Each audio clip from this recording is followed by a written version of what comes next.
배꼽 인사.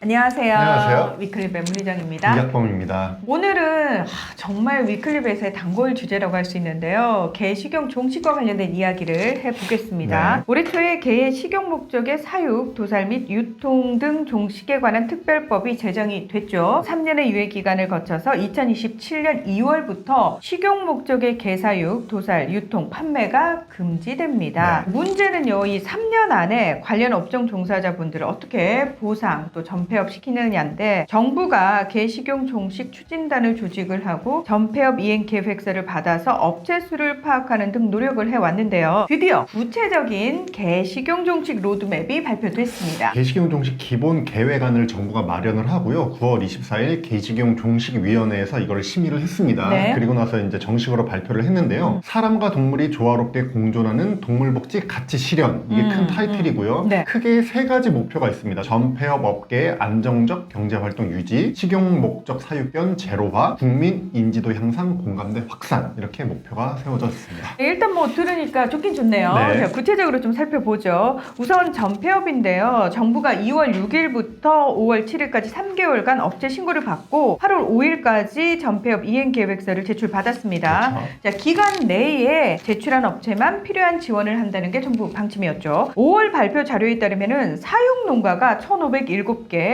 도축 상인 1,603개, 그리고 유통 상인 1,679개, 식당 2,276개로 총 5,625개였습니다. 네. 그런데 최종 숫자가 살짝 바뀌었어요. 그렇습니다. 이제 최종적으로 파악된 개식용 관련 업체 수는 농장이 1,537개, 도축업이 221개, 유통업이 1,788개, 그리고 음식점, 식당이 2,352개로 총 5,898개입니다. 네. 5월에 발표됐을 때보다 273개 늘어났습니다. 자, 이곳들에 대한 보상을 하면서 전폐업을 유도를 해야 되는데, 농장주의 경우 지원금을 차등화한다고 합니다. 네. 마리당 최대 60만 원부터 22만 5천 원까지 지급하네요. 그렇습니다. 이 개농장주가 개농장을 폐업하게 되면 폐업 이행 촉진 지원금을 지급을 하고요. 시설물이 남아 있잖아요. 네. 이것도 평가한 다음에 시설물에 대한 잔존가액을 지원을 합니다. 그리고 시설물 철거는 지자체가 담당을 해줍니다. 네네. 도축 상인에게도 똑같이 적용되는 내용입니다. 그리고 농장주나 도축 상인이 폐업이 아니라 농업으로 전업을 하고 싶을 때는 관련 시설 혹은 운영 자금을 저리 융자로 이제 지원을 해줍니다. 폐업 이행 촉진 지원금이 바로 개에 대한 보상금인데요. 네. 이걸 마리당 측정을 해서 일시불로 지급을 할 예정인데 기간에 따라 차등 적용합니다. 2025년 2월 6일까지 폐업을 하면요, 마리당 60만 원. 2025년 8월 6일까지는 52만 5천 원. 2025년 12월 21일까지는 45만 원. 2026년 5월 6일까지는 37만 5천 원. 2026년 9월 21일까지는 30만 원. 그리고 마지막으로 2027년 2월 6일까지 시행 전날까지는 22만 5천 원을 지급합니다. 그러니까 빨리 폐업하면은 돈을 더 지급하겠다는 거네요. 그렇죠. 자, 이를 통해서 자발적 조기 종식 이행을 이끌어 보겠다는 취지인데, 마리당 보상금을 지급하다 보니까 개체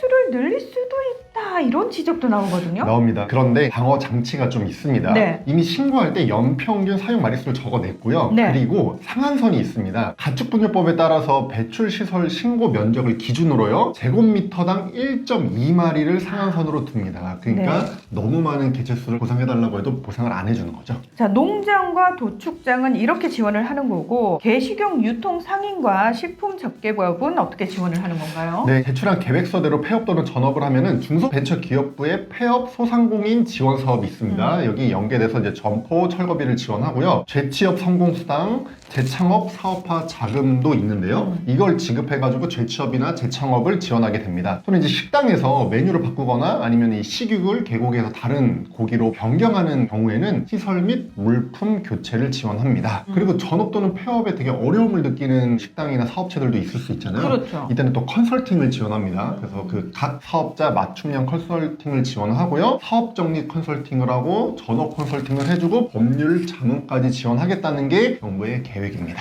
자, 일단 계획은 상당히 좋은 것 네. 같은데, 저희가 지금까지는 이 개와 관련된 업종에 종사하는 사람들 위주의 정책을 얘기를 했어요. 네. 그런데 정말 중요한 거는 이 개 농장에 남아있는 개체가 한두 마리가 아니잖아요. 그렇죠. 이 아이들을 정부가 다 데려온단 말이죠. 그러면 이제 그 다음에 도대체 어떻게 관리를 할 것이냐, 이게 문제인데, 네. 자, 농장이 포기한 개들은 동물보호법에 따라서 지자체가 보호 관리한다는 게 정부 발표 내용입니다. 유기동물처럼 동물보호센터에서 데리고 있다. 있다가 입양이 안 되면 안락사하겠다 뭐 이런 얘기인가요? 지금 이 부분이 가장 큰 논란이고 여전히 뚜렷한 해결책이 안 보이는 지점입니다. 네. 현재 파악된 식용 목적으로 길러지는 개는 전국적으로 46만 6천 마리입니다.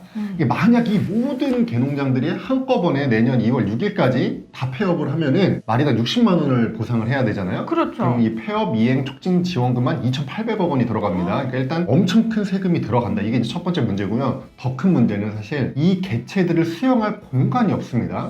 동물보호법에 따라서 관리한다는 얘기는 지자체 동물보호센터에서 관리를 하겠다는 건데 2023년 말 기준으로 전국의 동물보호센터가 253개입니다. 근데 이제 동물보호센터 시설 한 곳이 2개 이상의 지자체 걸 관리하는 경우도 있어요. 그러니까 시설만 따지면 실제로는 228개 있는 겁니다. 네. 근데 이 228개 동물보호센터에서 1년에 11만 마리가 넘는 유기동물이 입소가 되고 이 중 절반 가까이가 보호센터 안에서 안락사되고 자연사된단 말이죠. 그러니까 지금도 연간 이 11만 마리 유기동물을 관리하기가 벅찬데 갑자기 46만 6천 마리가 들어오면은 이걸 떠안을 수 있는 곳이 없는 거죠. 사실상 이게 지금 불가능합니다. 현재 정부가 파악한 동물보호센터의 수용 마리수는 2만 마리밖에 안 됩니다. 그러니까 이게 지금 불가능한 얘기고요. 또 하나, 지금 개농장에서 사육하는 식용 목적에 기르는 개들은 흔히 말하는 이제 도사견이잖아요. 큰 품종이란 말이죠. 지금 동물보호센터에서 이런 대형견 위주로 시설을 만들어 놓지가 않았어요. 소형견, 중형견 사이즈에 맞춰서 시설이 되어 있거든요. 그러니까 숫자도 문제지만 이 사이즈 때문에라도 동물보호센터에서 현실적으로 다 수용할 수가 없는 상황이다. 그런데 농식품부의 박범수 차관은 이 개식용 종식 로드맵을 발표하면서 안락사 시키는 것 아니냐라는 걱정을 많이 하는데 그럴 계획은 없다라고 말을 했습니다. 아니 그럴 계획이 없으시면 네. 구체적으로 어떻게 할 건지를 얘기를 네. 해주셔야 되는데 그 부분이 지금 없다는 거예요. 네. 그냥 동물보호법에 따라서 지자체가 관리한다 요거잖아요. 네. 그럼 동물보호센터에서 유기동물에 준해서 관리를 하겠다라는 얘기인데 시설 부족하고 지금 안락사 안 시킨다. 그러니까 도대체 어떻게 하겠다는 겁니까? 지금 그래서 농식품부 쪽에서 언급한 방법이 너무나 안타깝게도 임시로 기존 개농장에서 관리하도록 하고 그 관리비를 정부가 세금으로 지원하는 방법을 제안했습니다. 그러니까 개식용 종식법이 시행돼서 개식용은 금지가 됐는데 상당수의 개는 원래 있던 개농장에 남아서 똑같이 관리가 되고 그건 또 세금으로 관리를 하는 방안이 제안이 됐습니다. 그 개들에게 그 농장은 굉장히 공포의 장소일 텐데 거기에 그대로 이게 제대로 된 보호가 맞는지 저는 일단 의문이 들고요. 네. 정부가 2025년도 예산안에 1,095억 원을 반영을 했거든요. 그러면 약 30% 농장이 내년에까지 전폐업할 것으로 추정을 하고 폐업 이행 촉진 지원금 562억 원, 농작물 시설물 잔존가액 보상금 305억 원 등이 소요될 것으로 본 건데 이게 내년이에요. 내년. 네. 그럼 그 이후에도 최종적으로 들어갈 세금은 기하급수적으로 높아질 게 뻔하거든요. 그렇죠. 제가 다시 한번 말씀드립니다만 앞서서 이 법의 취지가 사람과 동물이 조화롭게 공존이라면서요. 네. 아니 그 사람에 대해서 정책은 알겠어요. 근데 동물에 대해서는 제대로 구체적인 보호책을 세워놓지도 않고 정책부터 똑하니 발표해놓고 이렇게 된 다음에 사람들 딱 정리해버리고 나서 발표는 저희가 개식용 종식을 했습니다. 이 정부 치적으로 내세우겠다는 거잖아요. 정작 그 이면에 동물들 보호와 관련해서는 또 일반 시민들의 관심이 줄어들면 어떻게 될지도 너무 걱정이 되는 부분이거든요. 3년의 유예기간 그 안에 좀 구체적으로 어떻게 할 것인지에 대해서 실효성 있는 대책을 마련을 해 주시기 바랍니다. 개들을 위한 정책이잖아요. 이 부분 좀 고려를 해주십사. 다시 한번 부탁의 말씀드리겠습니다. 네. 오늘 위클리 벳은 여기서 마무리하겠습니다. 함께해 주셔서 고맙습니다. 감사합니다.